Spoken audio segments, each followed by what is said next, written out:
Welcome back दोस्तों। आज मैं आपके सामने रिसेंटली तमिल लैंग्वेज में रिलीज हुई एक जबरदस्त फील गुड मूवी को लेकर आया हूँ। इसका नाम है सिराई। अब मूवी के बारे में बात करें तो सच में भाई साहब मस्ट वॉचेबल मूवी है। बहुत ही हार्ट टचिंग लगी मुझे वो स्टोरी टेलिंग, क्लाइमैक्स। आप लोग वीडियो को पूरा देखना जरूर, डोंट मिस इट। तो अब चलिए फटाफट से वीडियो को स्टार्ट कर लेते हैं। उससे पहले लुटा दो प्यार, फॉलो ऑन इंस्टाग्राम। कहानी की शुरुआत होती है वेल्लूर 2003, जहाँ पर कुछ कांस्टेबल से एक कैदी को कोर्ट के पास ले जाते रहते हैं। इसी एस्कॉर्ट का हेड होता है Kadir, some kind of a head constable. पहले तो ये लोग ऑटो के जरिए से बस स्टॉप पर आकर बस के जरिए से कोर्ट के पास जाने लगते हैं। थोड़ी देर के बाद जब वो बस मूव होने वाली होती है, उसी वक्त उस कैदी के आदमी बस स्टॉप पर आकर मिर्च का पानी इन तीनों पर फेंकने लगते हैं, मतलब उस कैदी को अपने साथ ले जाने के लिए। अब बस में यह हंगामा देखकर बस में की सारी पब्लिक उतर जाती है। उस कैदी के आदमी इन कांस्टेबल से फाइट करने लगते हैं, लेकिन ये तीनों उस कैदी को नहीं छोड़ते, मतलब जाने ही नहीं देते। अपनी साइड से पूरी तरह से कोशिश करने लगते हैं। इसी दरमियान में कैदी के आदमी हथियार लेकर इन कांस्टेबल्स पर हमला करने की भी कोशिश करने लगते हैं। इस तरह से बस में ही जबरदस्त तरीके से फाइट होने लगती है। फाइनली वो कैदी ऑटो चढ़कर भागने लगता है, लेकिन उसी वक्त कदीर अपनी गन लेकर उस कैदी को सर पर फायर करने की वजह से उसी वक्त उसकी मौत हो जाती है। थोड़ी देर के बाद इन तीन कांस्टेबल्स का हायर ऑफिसर इन तीनों के पास आकर बहुत डांटने लगता है कि तुम तीनों ने तो मेरी वॉट ही लगा दी। अब मैं हायर ऑफिसर्स को क्या जवाब दूं? मेरी बात अच्छे से सुनो, इंक्वायरी वाले आ रहे हैं, तुम तीनों एक ही स्टेटमेंट दो। अगर कुछ ऊपर नीचे हुआ तो मैं भी तुम लोगों की जॉब बचा नहीं सकता, और वैसे भी पब्लिक प्लेस पर तुमने फायरिंग क्यों किया? सो थोड़ी देर के बाद उसी तरह से इंक्वायरी वाले यहाँ पर आते हैं। कदीर के अलावा जो और दो कांस्टेबल्स होते हैं, उन दोनों का स्टेटमेंट सेम ही होता है। और जब कदीर को बुलाया जाता है, कदीर उस प्लेस पर क्या हुआ वो सारे डिटेल्स इंक्वायरी वालों को बताने लगता है। मतलब ये लोग पूछने लगते हैं कि आप कैसे पब्लिक प्लेस पर फायर कर सकते हैं। कदीर कहने लगता है अगर हम फायर नहीं करेंगे तो वो कैदी भाग सकता था, और उसी तरह से उनके पास वेपन्स भी थे। अगर हम लोग हमारे बचाव नहीं करते तो हम तीनों में से कोई एक बंदा हॉस्पिटल में पड़ा रहता, और वैसे भी कैदी अगर हमसे भाग गया तो हमारे ऊपर ही इंक्वायरी होती है। अगर हम लोग हमारी जान बचाएंगे तभी हमारे ऊपर इंक्वायरी होती है। हम करें तो क्या करें मैडम, हमको गन इसीलिए दिया है कि हम लोग रक्षा कर सके।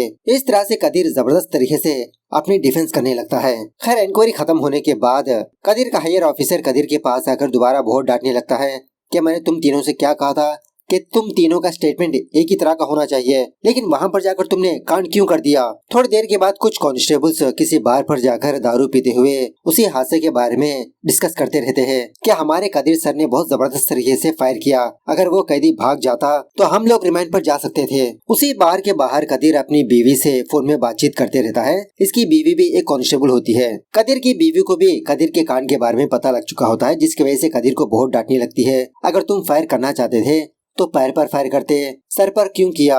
अब पता नहीं इंक्वायरी वाले तुमको क्या पनिशमेंट देंगे, कब तक ये इंक्वायरी चलती रहेगी। सो कदीर अपनी बीवी को समझाते रहता है, लेकिन इसकी बीवी कदीर से नाराज ही हो जाती है। घर वापस आने के बाद कदीर अपनी बीवी से बात करने की कोशिश करने लगता है, लेकिन काफी दिनों तक इसकी बीवी कदीर से बात ही नहीं करती। इन दोनों की एक छोटी बच्ची भी होती है। अब इसी दरमियान में जब तक इंक्वायरी खत्म नहीं होती, कदीर को एक छोटी सी पनिशमेंट मिली होती है। मतलब कुछ दिनों तक इसको नाइट ड्यूटी करनी पड़ेगी, some kind of a watchman की तरह। कुछ दिनों के बाद कदीर की बीवी कदीर से फाइनली बात कर ही लेती है। उसके बाद एक दिन कदीर अपने अकेडमी पर जाता है तो इसका जान पहचान वाला बंदा बहुत ही मायूस तरीके से खड़ा रहता है। कदीर इस बंदे के पास आकर पूछने लगता है कि क्या हुआ। ये बंदा कहने लगता है कि अरे यार मेरी माँ की तबीयत ठीक नहीं, मैंने लीव मांगने की कोशिश की लेकिन मुझे लीव नहीं मिली। कहने लगे थे कि एस्कॉर्ट खत्म हो जाने के बाद चले जाना। अब कदीर खुद उस ऑफिसर के पास जाकर यही बात कहने लगता है, अरे सर उस बंदे की माँ की तबीयत ठीक नहीं, बस 2 दिन की छुट्टी दे दीजिए। ऑफिसर भी कहने लगता है कि कदीर मैंने ऑलरेडी बता दिया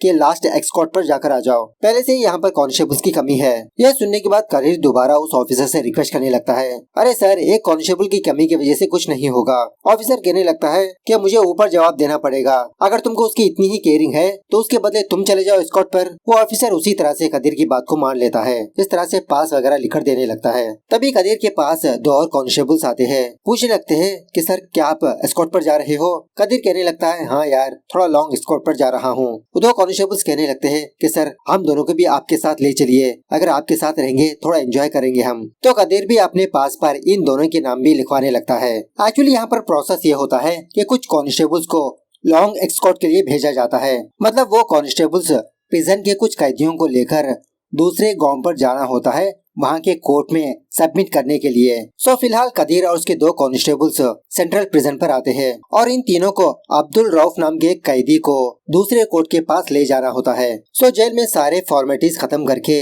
इस अब्दुल को अपने साथ ले जाने लगते हैं। जब कांस्टेबल्स अब्दुल को चेक करने लगते हैं, ये बात पता चलती है कि अब्दुल के पास पैसे नहीं है। कांस्टेबल्स पूछने लगते हैं, अरे बिना पैसों के तुम खाना कैसे खाओगे रास्ते पर? अब्दुल कहने लगता है कि सर मुझे खाना वाना कुछ नहीं चाहिए, मैं ऐसे ही रह लूंगा। खैर जो भी हो, कदीर 2 कांस्टेबल्स उस अब्दुल को लेकर बस स्टॉप पर जाने लगते हैं। बस स्टॉप पर आने के बाद इनको ये बात पता चलती है कि बस आने में और आधा घंटा बाकी है। सो वो 2 कांस्टेबल्स कदीर से कहने लगते हैं कि सर आप खाना खाते रहिए, हम दोनों थोड़ा बगल पर जाकर आते हैं, मतलब थोड़ा दारू पीकर आते हैं। कदीर हल्के से डांटने लगता है कि तुम दोनों ड्यूटी पर हो। वो दोनों रिक्वेस्ट करने लगते हैं कि सर बस थोड़ा सा लेकर आते हैं, ज्यादा नहीं। अब कदीर भी ठीक है समझकर उस अब्दुल को एक होटल के पास लाता है खाना वाना खाने के लिए। कदीर अब्दुल से पूछने लगता है, क्या तुम भी कुछ खाओगे? अब्दुल कहने लगता है कि सर मुझे एक बस चाय चाहिए और कुछ नहीं। चाय पीते समय वो अब्दुल इधर उधर देखते रहता है, मतलब शायद भागने की प्लानिंग करते रहता है। जब कदीर हैंड वॉश करने के लिए साइड में जाता है तो मौके का फायदा उठाकर अब्दुल वहाँ से भागने की कोशिश करने लगता है। लेकिन उसी वक्त बाकी 2 कांस्टेबल्स भी यहाँ पर आने की वजह से अब्दुल चुपचाप बैठ जाता है। बस स्टॉप पर जाते समय कदीर ये ऑब्जर्व करता है कि कांस्टेबल्स कुछ ज्यादा ही डूल रहा है, मतलब इसने कुछ ज्यादा ही शराब पी ली। बस में आने के बाद कदीर अब्दुल के हाथ में हथकड़ी लगाकर एक बड़ी वाली चेन को उसी बस से बांध देता है। मतलब बहुत ही लंबी जर्नी है, पता नहीं कौन सा कैदी क्या कांड कर दे।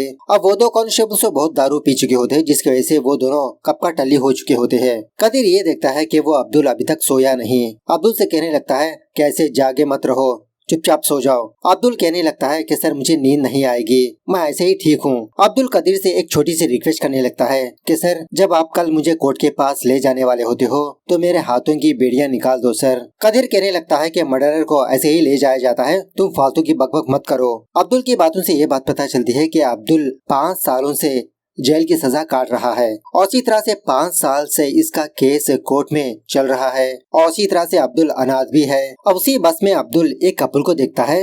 इनको देखकर अपना एक छोटा सा फ्लैशबैक याद करने लगता है। सीन थोड़ा सा फ्लैशबैक में जाने लगता है 1997। एक छोटे से गांव में अब्दुल और उसकी माँ एक छोटी सी दुकान को रन करते रहते हैं। कुछ सालों पहले ही अब्दुल के फादर की डेथ हो गई थी और उसी तरह अब्दुल जब जब गाँव वालों को VCR में मूवीज दिखाने का काम भी करता है। अब पता नहीं ये चीज कितने लोगों को पता होगी, कुछ गाँव में ऐसा प्रोग्राम हुआ करता था, मतलब कुछ घर वाले या तो फिर कुछ गाँव वाले पैसे जमा करके कुछ मूवी के कैसेट्स को मंगवा लेते हैं, मतलब VCR के जरिए से मूवीज देखने के लिए। उस टाइम 1 दिन का भाड़ा होता था, 2 दिन का भाड़ा होता था। तो फिलहाल कुछ गांव वाले ऐसे ही VCR में मूवी देखते रहते हैं। इसी गांव में कलावती नाम की एक लड़की भी रहती है। कलावती और अब्दुल ये दोनों एक दूसरे से बहुत प्यार करते रहते हैं। एक्चुअली अब्दुल और कलावती बचपन से ही फ्रेंड्स होते हैं, एक ही स्कूल में पढ़ाई की, एक ही कॉलेज में पढ़ाई की। सो स्कूल टाइम से ही ये दोनों एक दूसरे को लाइक करते रहते हैं। गाँव वाले से छुप छुप के ये दोनों जब जब मुलाकातें करते रहते हैं। खैर उसके बाद एक रात गाँव के कुछ मर्द अब्दुल से उसका VCR मंगवाने लगते हैं और एक्चुअली इस VCR के प्रोग्राम को अरेंज करवाने वाला कलावती का जीजा होता है। कलावती का जीजा पूछने लगता है, अरे अब्दुल कौन से कैसेट्स लेकर आए हो, इंग्लिश या तो फिर मलयालम? अब्दुल कहने लगता है कि भैया सारे के सारे नए मूवीज है। कलावती का जीजा कहने लगता है, अरे यार ऐसे मूवीज नहीं, वैसे मूवीज डालो, हमने ऑलरेडी तुम्हारे ओनर को बता दिया था, क्या तुम्हारे ओनर ने तुमको नहीं बताया? अब्दुल कहने लगता है कि भैया मैं ऐसे वैसे कैसेट्स नहीं डालूंगा। वो लोग कहने लगते हैं कि अभी के अभी दुकान पर जाकर वो वाले कैसेट्स लेकर आ जाओ, लेकिन वो अब्दुल जाने से मना करने लगता है कि भैया मैं ऐसे वैसे काम नहीं करूंगा। कलावती का जीजा गुस्से में आकर अब्दुल को मारने लगता है। एक्चुअली ये बंदा पहले से ही एरोगेंट होता है, छोटी सी छोटी बात पर गुस्सा होने लगता है। अब बाकी लोग कलावती के जीजा को रोकने लगते हैं, अरे चुप बैठो तुम, खामखा उस बच्चे को मार पीट रहे हो, वैसे भी वो हमारा गांव वाला ही तो है। कला का जीजा कहने लगता है कि ये हमारा गांव वाला नहीं है, काफी साल पहले इसका बाप दूसरे गांव से यहाँ पर आया था, साड़ियाँ बेचकर अपनी जिंदगी गुजार रहा था। अब पता नहीं वो औरत उसकी बीवी थी या तो फिर उसकी रखेल। इस तरह से अब्दुल की माँ के बारे में भी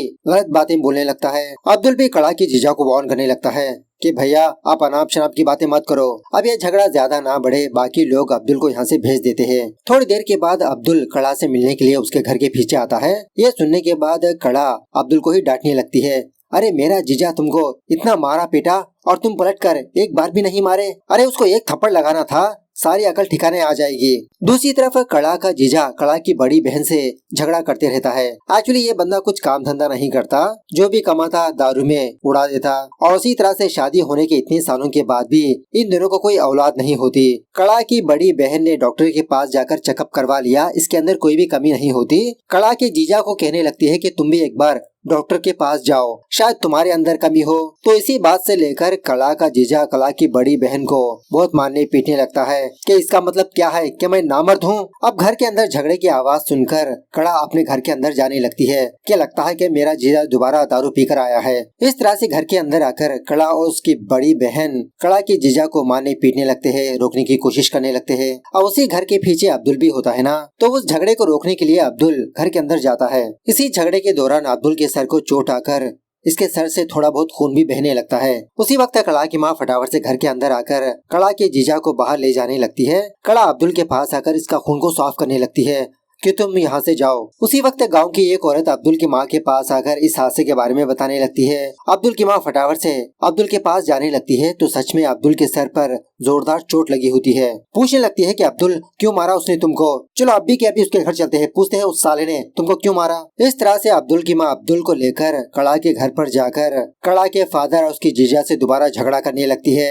कड़ा का जीजा तो ऑलरेडी दारू पी चुका होता है ना, अब्दुल की माँ को बहुत गालियाँ देने लगता है, गंदी गंदी गालियाँ। अब्दुल को गुस्सा आकर कड़ा की जीजा को बहुत मारने पीटने लगता है। फाइनली गांव वाले इन दोनों के झगड़े को रोक ही लेते हैं। अब्दुल की माँ अब्दुल को लेकर वहाँ से चली जाती है। खैर आधी रात को जब अब्दुल सो रहा होता है तो अब्दुल के घर के पास वो कड़ावती आती है। ये दोनों थोड़ा साइड में जाकर बात करने लगते हैं। एक्चुअली कड़ा अब्दुल का जख्म देखने के लिए आई होती है। कहने लगती है कि सब कुछ मेरी वजह से हुआ है ना, सॉरी यार। अब्दुल कहने लगता है कि कड़ा प्लीज तुम फिलहाल यहाँ से जाओ, हम कल बात करते हैं, अगर कोई देख लेगा तो और बहुत बड़ी प्रॉब्लम हो सकती है। कड़ा कहने लगती है कि अब्दुल चलो हम दोनों इस गांव को छोड़कर कहीं दूर जाकर अपनी जिंदगी गुजार लेंगे। अब्दुल कहने लगता है कि कड़ा इन सारे हालात को देखकर मुझे बहुत ही डर लग रहा है। गांव वाले तुम्हारे घर वाले हमारे प्यार को एक्सेप्ट नहीं करेंगे, और वैसे भी मैं इस गांव को और मेरी माँ को छोड़कर कैसे आऊँ, दुनिया में एक लौती मेरी माँ ही है। कुछ ऊपर नीचे हुआ तो इस गांव में मेरा कौन है, मैं और मेरी माँ एक दूसरे के लिए है बस।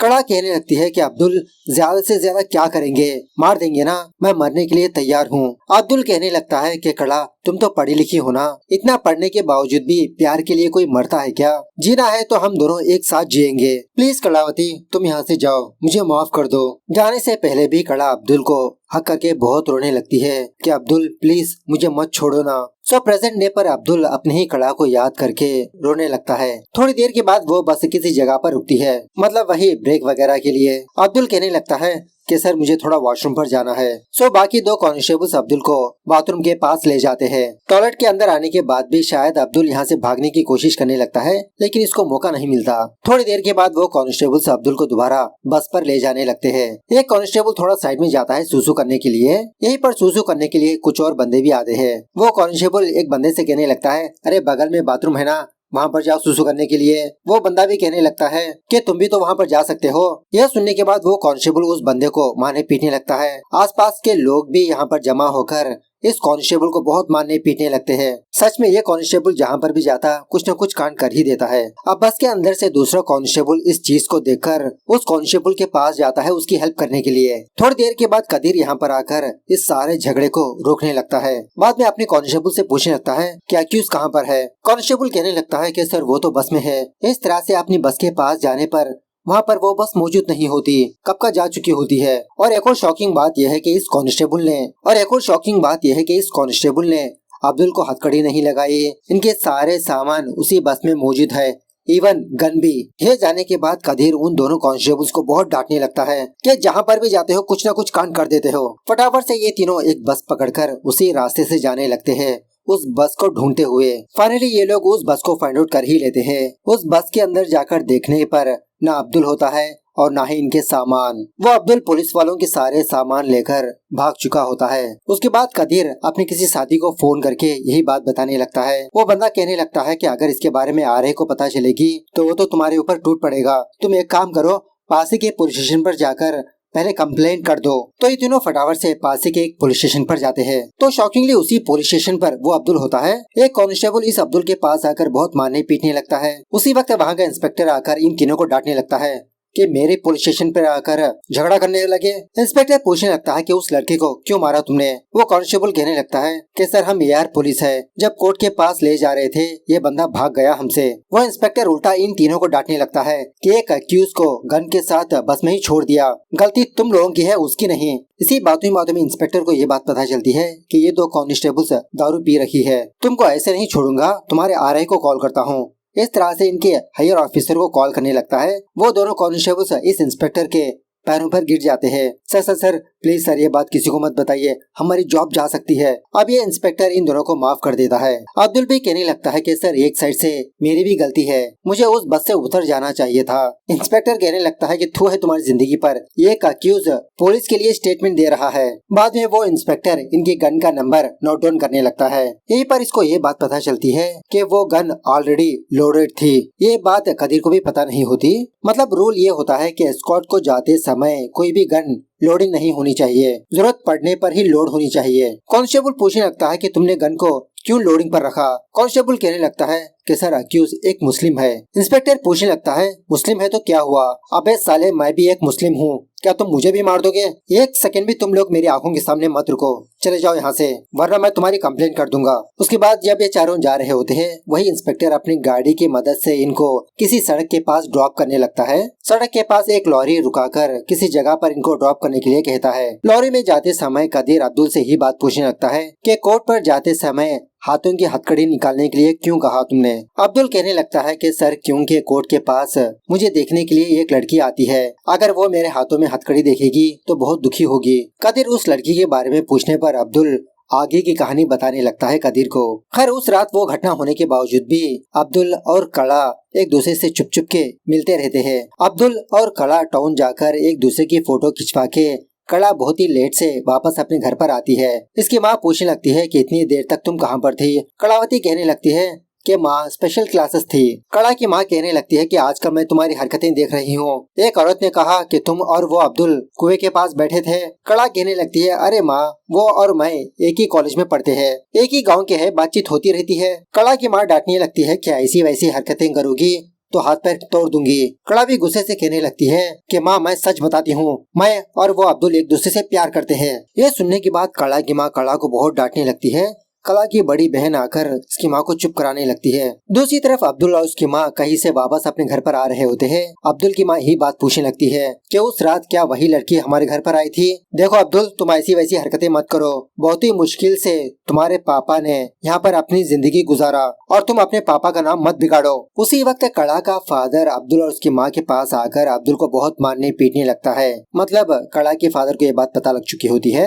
इन दोनों की भी जबरदस्त तरीके से हाथापाई होने लगती है। कड़ा का फादर लात से अब्दुल की माँ को छाती पर मार देता है। अपनी माँ को देखकर अब्दुल भी कड़ा के फादर को धक्का देकर अपनी माँ को जगाने की कोशिश करने लगता है। इसकी माँ होश में ना होने की वजह से अब्दुल फटाफट से अपनी माँ को लेकर पास के हॉस्पिटल पर ले जाने लगता है। खैर सुबह होने के बाद जब अब्दुल उस हॉस्पिटल से बाहर आता है तो उसी हॉस्पिटल के बाहर कड़ा की फैमिली वाले होते हैं। मतलब कल रात कड़ा का फादर मर चुका होता है। किसने मारा ये किसी को नहीं पता। यह जानने के बाद अब्दुल पुलिस स्टेशन पर जाकर अपने आप को सरेंडर कर लेता है कि गलती से इसने कड़ा के फादर को मार दिया। उस टाइम से लेते हुए अब्दुल को देखने के लिए हर बार कड़ावती जेल पर आती जाती रहती है। एक दिन अब्दुल के पास आकर ये कहने लगती है कि इसकी माँ मर चुकी है हॉस्पिटल में ही। अब्दुल बेचारा बहुत दुखी होने लगता है। जब भी अब्दुल कोर्ट के पास जाता उस वक्त कड़ा अब्दुल को देखने के लिए वहाँ पर आती और इसी प्रोसेस में अब्दुल नेक्स्ट हियरिंग कब है उसका डेट बताते रहता है। अगर कड़ा ने एक भी डेट को मिस कर दिया तो कड़ा को ये बात पता नहीं लगेगी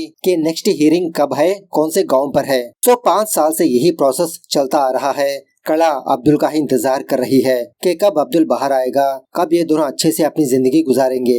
हर सुबह होने के बाद ये चारों लोग एक होटल पर जाते हैं। एक्चुअली होटल नहीं, एक पब्लिक प्लेस होती है। लोग यहाँ पर आकर फ्रेशअप वगैरह होते हैं। अब्दुल तो बहुत ही खुश होता है कि थोड़ी देर के बाद ये अपनी कला को देखने वाला है कोर्ट के पास। अच्छे से स्नान करके टिप टॉप से रेडी होने लगता है। बाद में कांस्टेबल अब्दुल के हाथ में हथकड़ी पहनाने लगता है। ये देखकर कदीर यहाँ पर आकर वो हथकड़ी निकालने लगता है। कहने लगता है कि छोटे अगर तुम चाहते थे तो कल रात ही भाग सकते थे लॉरी में, लेकिन तुमने ऐसा नहीं किया। कल रात तुमने अपनी कहानी बताई, उस कहानी पर भरोसा करते हुए मैं तुम्हारे हाथों की हथकड़ियां निकाल रहा हूँ, सो मेरे भरोसे को मत तोड़ना। उसके बाद कोर्ट के पास आने के बाद अब्दुल इन पुलिस वालों से थोड़ी देर रुकने के लिए कहता है। मतलब अब्दुल को अभी तक कड़ावती नजर ही नहीं आई। कहने लगता है कि सर 2 बस का वेट करते हैं, अगर मैं कड़ा को मिस करूंगा तो नेक्स्ट डेट उसको पता नहीं होगा। तो वो 3 पुलिस वाले उसी तरह से थोड़ी देर वेट करने लगते हैं। फाइनली कोर्ट के अंदर जाने के बाद कड़ावती कोर्ट के पास आती है। अब्दुल तो बहुत खुश होने लगता है। अब इन दोनों को कदीर देखकर कड़ा को अंदर बुलाने लगता है,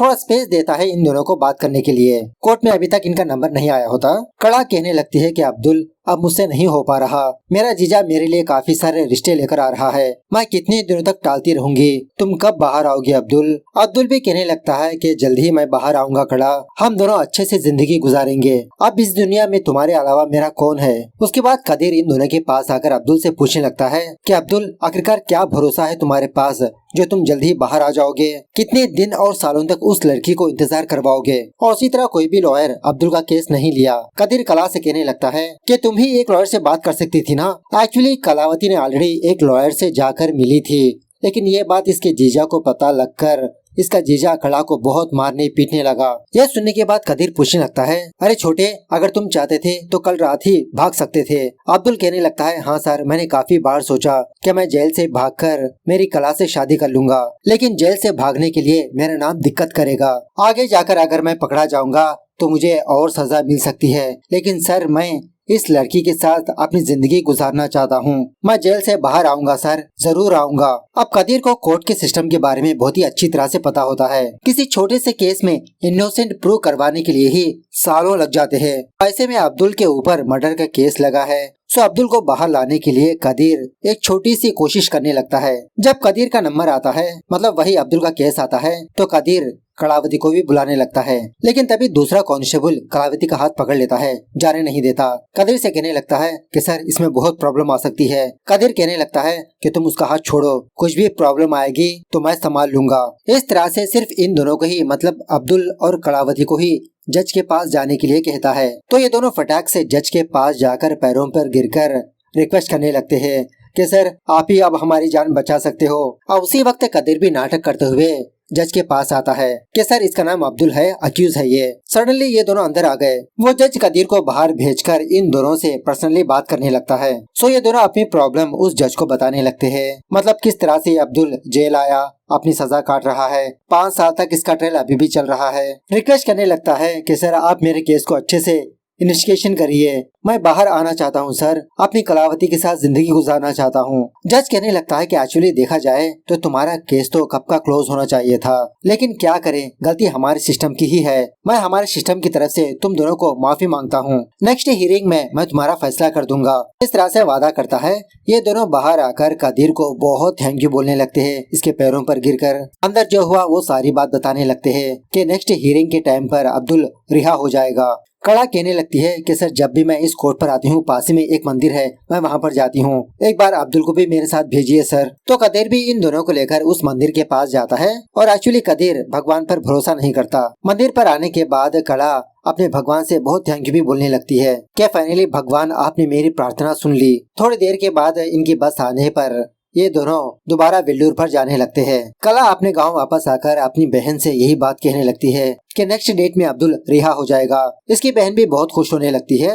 इस तरफ अब्दुल कदीर से कहने लगता है कि सर नेक्स्ट हियरिंग के टाइम पर भी आप ही मेरे साथ आइए। कदीर भी वादा करने लगता है, ठीक है मैं आ जाऊंगा। उसके बाद कदीर अपने उस इंक्वायरी में फंस जाता है। जब अब्दुल का हियरिंग का डेट आता है तो कदीर अब्दुल के पास नहीं जा पाता, दूसरे पुलिस वाले होते हैं। कदीर ने किसी दूसरे कांस्टेबल को अब्दुल के बारे में बताकर उसको कोर्ट के पास ले जाने के लिए कहा था। कदीर ना आने की वजह से अब्दुल बहुत ही मायूस हो जाता है। इस तरफ ये कलावती की बहन उसके कपड़े छपड़े पैक करवाने लगती है, कुछ पैसे भी देने लगती है घर से भागने के लिए। उसी वक्त कड़ा का जीजा कमरे पर आकर इन दोनों को बहुत मारने पीटने लगता है। इवन अपने हाथ में हथियार भी लेता है कड़ा को मारने के लिए। सुबह होने के बाद ये पुलिस वाले अब्दुल को कोर्ट के पास लाते हैं। अब्दुल की आंखें कड़ा को ही ढूंढती रहती है। जब ये पुलिस वाले अब्दुल को कोर्ट के अंदर लाते हैं तो शॉकिंगली पिछले वाला जज नहीं होता, यहाँ पर तो दूसरा जज होता है। ये देखकर अब्दुल के तो होश उड़ जाते हैं। वो जज बिना अब्दुल के केस को स्टडी किए दूसरा हियरिंग का डेट बोलने लगता है। यह सुनने के बाद अब्दुल इस जज से बहुत रिक्वेस्ट करने लगता है